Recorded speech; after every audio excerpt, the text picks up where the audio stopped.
TV KPM.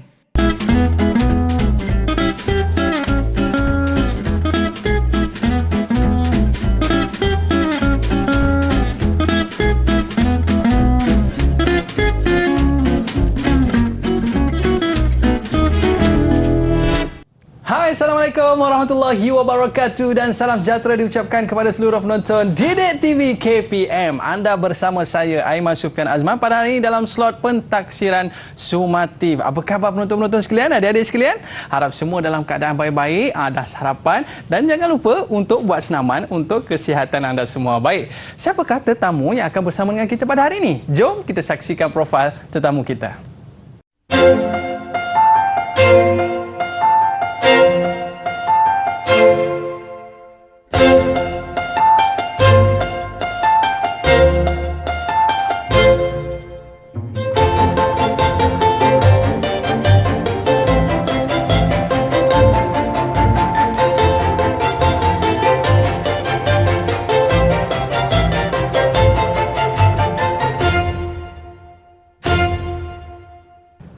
Baiklah, bersama dengan kita pada hari ini penolong pengarah unit Bahasa Melayu dan Bahasa Inggeris Sektor Pembinaan Instrumen Akademik Lembaga Peperiksaan KPM. Dan bersama kita pada hari ini Dr. Rohani Abdul Aziz. Apa khabar, Doktor? Alhamdulillah, baik Aiman. Terima kasih. Terima kasih, Doktor, kerana bersama dengan kita pada hari ini. Dan juga bersama dengan kita pada hari ini Juru Bahasa Isyarat, iaitu Cikgu Suhaili Abdul Ghani daripada Sekolah Kebangsaan Pendidikan Khas Jalan Batu, Kuala Lumpur. Apa khabar, Cikgu? Terima kasih, Cikgu, bersama dengan kita pada hari ini. Baiklah, Doktor, hari ini kita nak cerita pasal apa, Doktor? Ya, Aiman. Kita nak cerita tentang ujian akhir sesi akademik bagi mata pelajaran Bahasa Melayu Sekolah Rendah.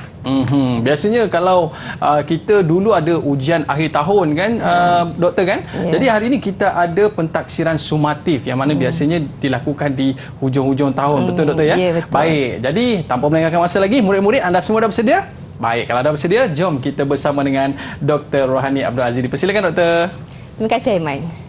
Assalamualaikum warahmatullahi wabarakatuh, murid-murid, guru-guru dan para ibu bapa. Baik, pada hari ini saya akan menerangkan tentang format ujian akhir sesi akademik bagi mata pelajaran Bahasa Melayu Sekolah Rendah. Ya, sebelum kita pergi lebih jauh, kita lihat kepada matlamat ya Bahasa Melayu KSSR itu sendiri ya, yang akan membawa kepada format ujian akhir ini ya. Baik, matlamat ya KSSR Bahasa Melayu ini adalah untuk melengkapkan murid ya dengan keterampilan berbahasa, berkomunikasi untuk memenuhi keperluan diri, memperoleh ilmu pengetahuan, kemahiran, maklumat, nilai, idea dan hubungan sosial dalam kehidupan seharian. Okey, ini adalah matlamat umum ya KSSR Bahasa Melayu itu sendiri ya kepada murid-murid. Baik, seterusnya kita pergi kepada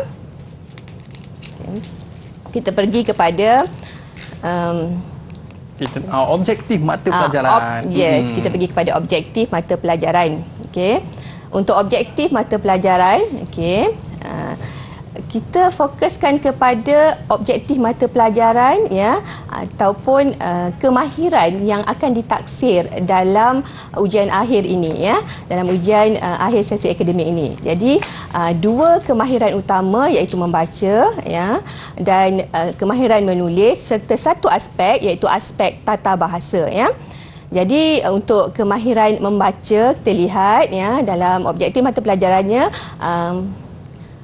membaca dengan sebutan dan intonasi yang betul, memahami dan menakul maklumat tersurat dan tersirat serta membaca pelbagai bahan bacaan bagi memperkaya kosakata dan maklumat untuk memupuk minat membaca. Ini dalam kalangan murid lah.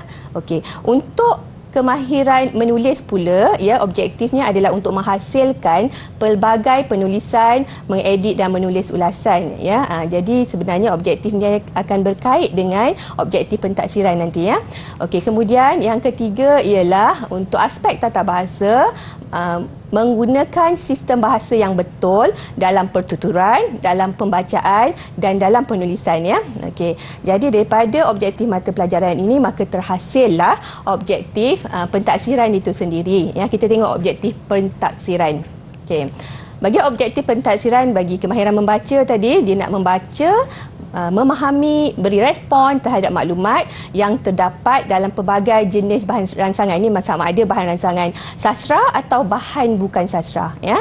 Okey, kemudian untuk kemahiran menulis tadi, objektif pentaksirannya adalah untuk melihat keupayaan murid menulis pelbagai jenis penulisan untuk menyampaikan idea, ulasan dan pendapat. Ya.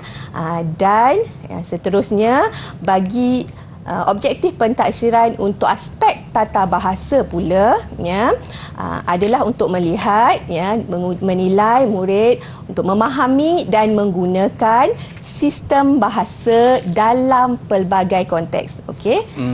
Baik puan, inilah di antara perkara-perkara yang kita dapat lihat dalam format pentaksiran instrumen peringkat sekolah rendah bahasa Melayu. Dan kita nak berehat seketika, Doktor. Para penonton, murid-murid jangan ke mana-mana, kembali selepas ini Didik TV KPM.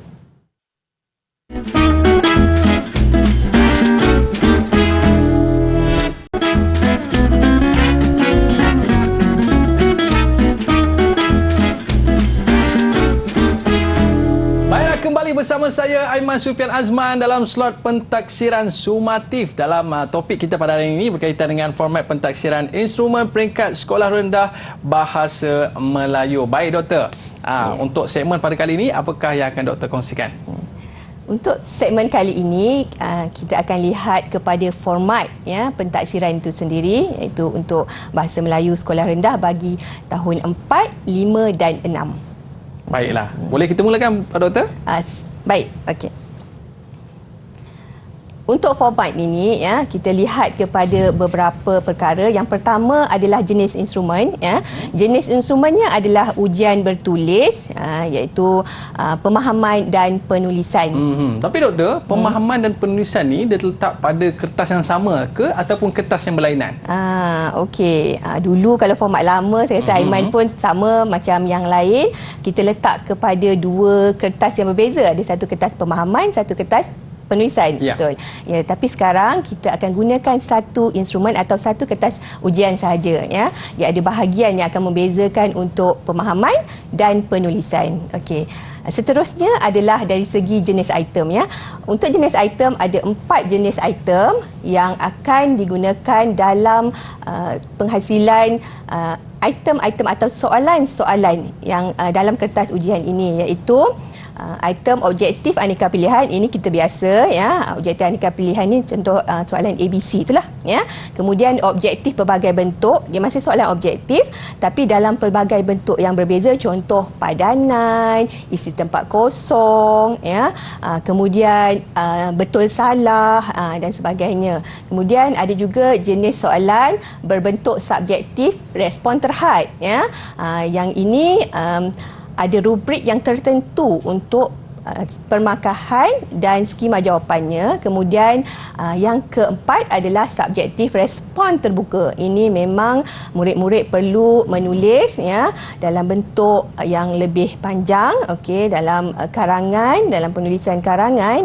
memberikan idea dan ada rubrik untuk menentukan idea dan penggunaan bahasa dalam penulisan murid. Okey, seterusnya kita lihat kepada bilangan soalan. Kita ada 4 bahagian. Bagi setiap bahagian ada perbezaan markah dan juga bilangan soalannya. Bahagian A dia ada 10 markah wajarannya. Di situ ada soalan tata bahasa dan pemahaman petikan. Bagi soalan tata bahasa ni mengandungi 3 hingga 5 soalan. Manakala untuk pemahaman petikan ni kita ada 5 hingga 7 soalan.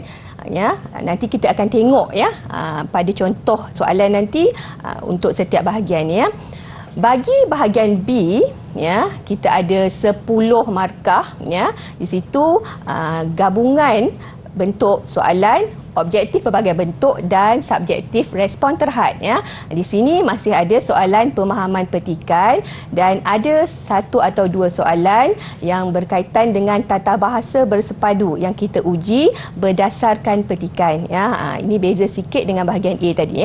Kemudian ada satu soalan lagi adalah soalan respons kritis dan kreatif. Ini satu soalan sahaja yang memberikan wajaran 5 markah. Okey, seterusnya pergi kepada bahagian C, iaitu wajarannya 10 markah. Yang ini subjektif, respon terbuka, ya. Tapi soalannya cuma satu dan murid kena menulis dalam satu perenggan sahaja, ya. Markahnya sesuailah 10 markah, ya. Kemudian di bahagian D pula, ya, dengan wajaran 20 markah, ya, adalah bahagian penulisan karangan, ya. Pun ada satu soalan, nanti kita tengok contoh soalan yang ini akan diberikan bahan ransangan untuk murid menjawab tugasan tersebut, ya. Baik, dari segi markah, ya, peruntukan markah untuk keseluruhan kertas ujian ini adalah 50 markah, ya. Baik. Seterusnya, ya, kita lihat kepada tempoh ujian, ya. Dengan 4 bahagian tadi, ya, tempoh ujian ialah 1 jam 15 minit sahaja, ya. Dari segi konstrak, okey, konstrak ini adalah sebenarnya apa yang boleh ditaksir, perkara yang hendak ditaksir daripada ujian yang dijalankan. Jadi kita taksir pertama adalah pengetahuan sistem bahasa. Kemudian kita juga mentaksir kemahiran membaca dan kemahiran menulis itu sendiri. Dalam kemahiran membaca, kita tengok ikut aras taksonomi belumnya, kita ada kepada aras memahami, mengaplikasi dan kepada menganalisis, ya. Manakala bagi kemahiran menulis, kita boleh tengok dia kepada aras mengaplikasi, menganalisis, menilai, kepada mencipta. Tapi mencipta dalam konteks bahasa Melayu ini bukanlah mencipta produk. Dia lebih kepada mencipta hasil penulisan. Apa yang murid terbitkan daripada pemikiran berdasarkan tugasan yang diberikan, itulah yang kita nilai sebagai mencipta sesuatu yang penulisan yang menarik, yang baru, yang lebih matang dengan pelbagai idea, ya. Kemudian seterusnya kita tengok dari segi aras kesukaran, ya. Aras kesukaran item, okey. Kita masih menggunakan pakai rendah, sederhana dan tinggi. Okey. Maksud sini ialah soalan-soalan ini dia akan berada pada aras 50% aras rendah, kemudian 30% soalan adalah dalam aras sederhana, manakala 20% lagi adalah dalam aras tinggi. Okey. Dan bila cerita pasal semua ini kertas ujian, tentulah membawa kepada kaedah penskorannya, ya. Kaedah penskoran ni bagaimana guru atau pemeriksa akan menanda ikut kaedah mana. Okey, kalau soalan objektif aneka pilihan atau objektif pelbagai bentuk menggunakan kaedah penskoran dikotomus, itu yang 1-0 tu. Kalau betul 1 markah, kalau salah 0 markah, ya. Okey. Dan seterusnya juga menggunakan kaedah penskoran analitikal dan kaedah penskoran holistik. Yang holistik ini adalah berdasarkan rubrik. Maksudnya ada jawapan yang betul, ada markah. Kemudian kita lihat juga minta maaf, ya, untuk holistik ini adalah, ya, keseluruhan, ya, keseluruhan bagi penulisan itu sendiri, ya. Dilihat secara keseluruhan bagi penulisan itu sendiri. Okey. Dan selepas ini mungkin doktor nak tunjukkan contoh-contoh dan sebagainya. Dan kita nak uji mungkin murid-murid kat rumah sana boleh jawab ke tidak, kan? Kita nak berehat seketika, doktor. Ya. Para penonton, kita kembali selepas ini di Didik TV KPM.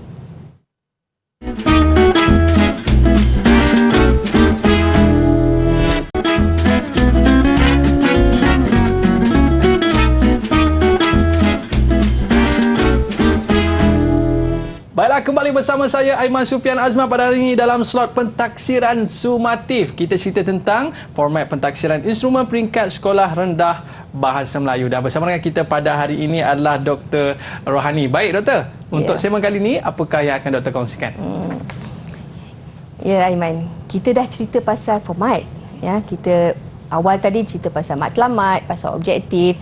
Jadi sekarang rasanya yang ditunggu-tunggu oleh murid-murid, oleh ibu bapa, oleh guru-guru adalah contoh-contoh soalannya. Ini memang nak suruh Aiman tolong jawab ni, ya. Boleh. Okey. Baik, kita tengok contoh-contoh soalan bagi setiap bahagian, ya. Kita ada 4 bahagian tadi, ya. Jadi kita akan lihat contoh soalan bagi setiap bahagian. Baik, doktor. Kita tengok contoh soalan bagi bahagian satu dulu ya, bahagian A. Minta maaf ya. Bahagian A ini soalan tata bahasa. Ni memang nak minta Aiman jawab ni ya. Okey. Soalan satu untuk soalan tata bahasa. Okey, dalam bahagian A ni ya, apa yang diuji adalah aspek tata bahasa ya. Bahagian A dia sub bahagian A ya, sub bahagian A. Soalan yang tadi kita tengok pada format 3 hingga 5 soalan. So jadi ini adalah contoh soalan tata bahasa yang kita berikan. Okey, ini adalah dalam konteks ataupun dalam tajuk penggunaan kata atau ketepatan kata, atau istilahnya adalah morfologi ya. Okey, jadi kita tengok soalan satu ni, pilih jawapan yang paling sesuai. Okey, pokok jambu yang ditanam oleh ayah di halaman rumah sedang berbuah, tempat kosong, titik. Adakah A lebat, B padat, C penuh, atau D tebal? Aduh, doktor. Maksud perkataan tu membawa maksud yang seakan-akan sama. Hampir sama, tapi satu jawapan saja. Satu jawapan saja. Okay. Betul atau salah? Okey. Jawapannya saya cuba, doktor ya. Ya. Murid-murid jawapannya apa? Saya cuba jawapan A. Betul ke, doktor? Pandai. Tak perlulah ya buat tuition lain ya. Okey, betul ya. Jadi jawapannya ialah Okey, jawapannya adalah A. Lepat ya. A. Alright. Kita terus kepada ya soalan 2. Yang ini konteksnya adalah sintaksis. Tapi tak suruh Aiman jawab dah ya. Kita tengok contoh saja ya. Kita tengok contoh saja. Okey. Pilih jawapan yang paling sesuai ya. Sintaksis ataupun penggunaan ayat yang betul ya. Pilih ayat yang betul. A, dia suka tidur di waktu siang. Okey. B, Faizah memberikan hadiah pada rakannya. C, Anissa menjahit baju kurung untuk adiknya. D, rasa buah durian daripada dusun Datuk sangat sedap pun 1 markah ya. Okey, ini adalah contoh soalan sintaksis. Jadi dalam bahagian A, sub bahagian A ni akan ada soalan tata bahasa begini ya. Satu soalan morfologi, satu soalan sintaksis atau penggunaan kata dan ayat yang betul ya. Kita teruskan kepada sub soalan bahagian A juga. Ini adalah soalan pemahaman petikan. Yang ini saya rasa macam nak minta Aiman tolong bacakan petikan. Boleh Aiman? Boleh, doktor. Ya. Baik. Baca petikan di bawah dengan teliti, kemudian jawab soalan-soalan berikut. Okey, petikannya adalah, nama saya Azira. Saya murid tahun 4 Permata. Ketua kelas saya bernama Wani. Dia seorang yang rajin dan bertanggungjawab. Sebelum sesi pembelajaran bermula, kami dan rakan-rakan akan mengemas dan membersihkan kelas mengikut jadual tugasan. Tugas-tugas yang dilakukan ialah menyapu sampah, menyusun kerusi dan meja, mengelap tingkap, membuang sampah dan memadamkan papan putih. Wani akan memastikan kami selesai melakukan tugas masing-masing sebelum loceng sesi pembelajaran berbunyi. Kemudian kami akan segera berada di tempat duduk masing-masing sementara menunggu guru masuk ke dalam kelas. Masya Allah. Sangat baik intonasinya. Terima kasih, cikgu. Okey, watak cikgu pula ya. Okey, betul ya. Jadi daripada petikan tadi, okey, murid perlu menjawab soalan-soalan ya, pemahaman petikan ya. Yang pertama untuk mencari maklumat dalam tu secara tersurat ya. Juga akan ada beberapa soalan yang digunakan untuk menganalisis ya pemahaman murid. Okey, kita tengok soalan satu ni ya. Tapi kita tak minta Aiman jawablah sebab dah minta Aiman baca tadi ya. Suspense saya, doktor. Okey, baik, seterusnya ya. Bilakah Azira dan rakan-rakannya membersihkan kelas? Okey. Jadi kat sini ada jawapan ya, murid perlu memahami petikan dan menjawab soalan pemahaman petikan ini. Okey, seterusnya saya tunjuk beberapa soalan lagi, contoh soalan. Okey. Yang ini menganalisis sikit ya. Pilih pernyataan yang benar tentang petikan. Jadi murid perlu menganalisis maklumat yang terdapat dalam petikan untuk menjawab soalan ni ya. Baik.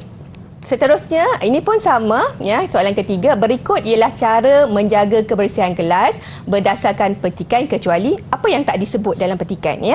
Apa yang tak disebut? Padam papan putih, menyapu sampah, mengelap tingkap, membersihkan kerusi. Apa yang tak disebut Aiman? Membersihkan kerusi.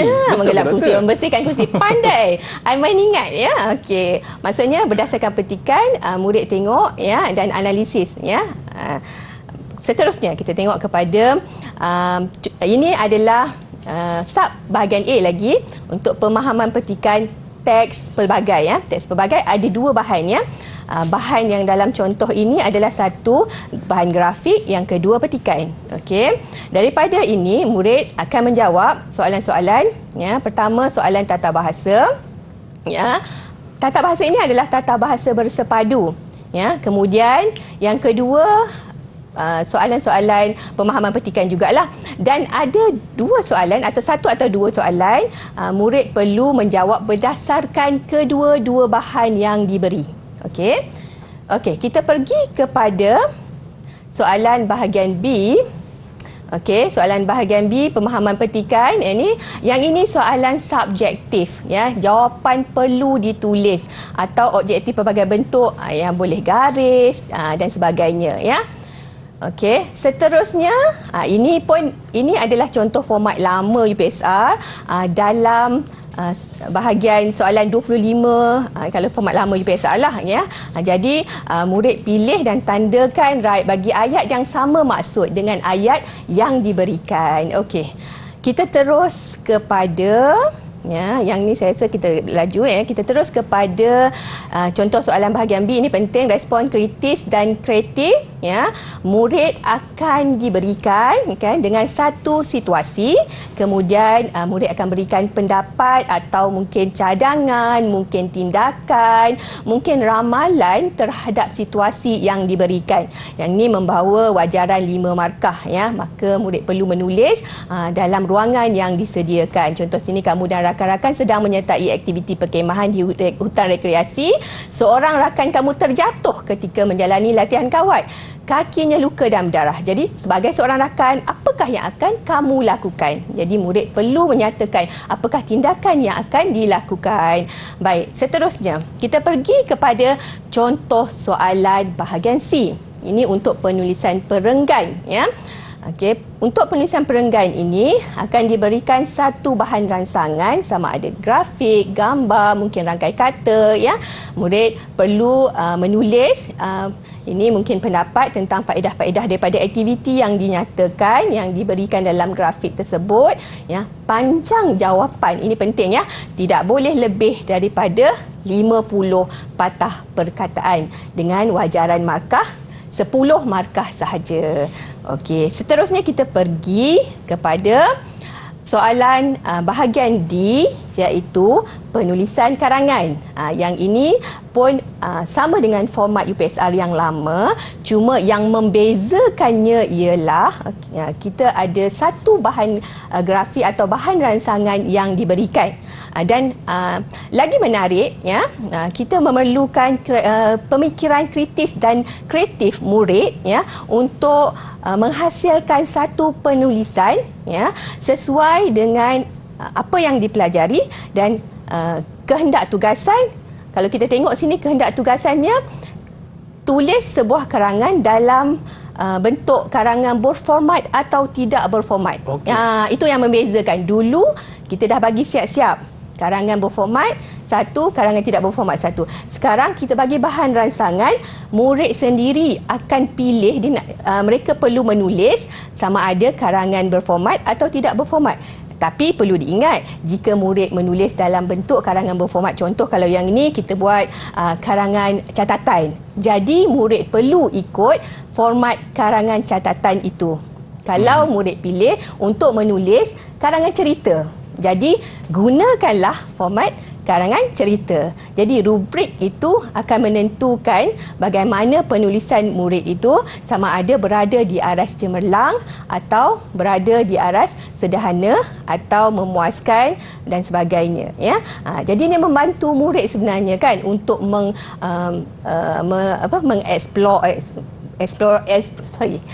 untuk membantu murid untuk menulis dengan lebih baik berdasarkan bahan rangsangan ya, sebab kita dah bagi ya dengan idea-idea yang mungkin bercambah ya dengan saya rasa macam-macam idea yang murid-murid boleh tulis ya dengan 20 markah ini wajarannya. Okey. Mungkin ada sedikit tips doktor untuk penulisan 20 markah ni banyak doktor kan.